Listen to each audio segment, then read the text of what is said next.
Still consider ourselves as relative newbies in the geographic space, although we've now been here for 20 years because it feels very quick. When we arrived on the scene in 97, wet behind the ears and too stupid to be afraid, the sort of digitization of geographic data was starting to pick up speed in South Africa. I think the way in which technology and the whole world has changed is in terms of accessibility. Yeah.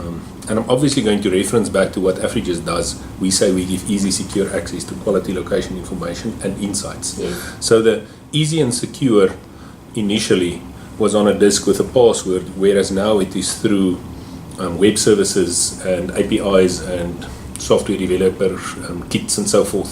So the accessibility, although it's still equally important, has become ubiquitous.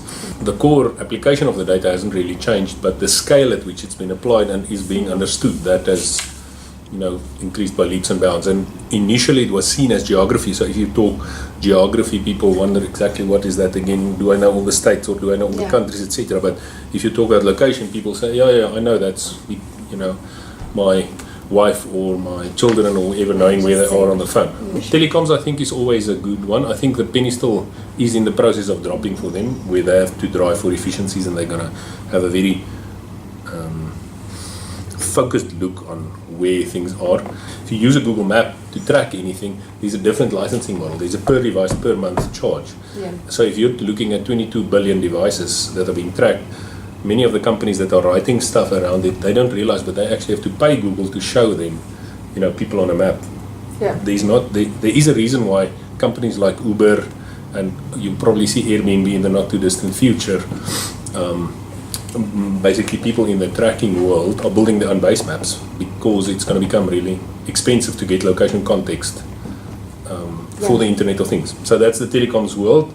Penny's going to drop in terms of Internet of Things. I think they're still busy with the sensors trying to get the information, but the realization that the sensor has a context, and that context is actually what the Internet of Things is about. You want to know, did something move? Is it close to something else?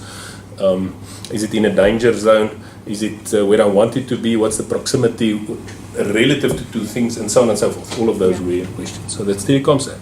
And the fourth one remains government. So I'll say insurance, banking, telecoms, government from a saving and from improved governance perspective, knowing where is the populace.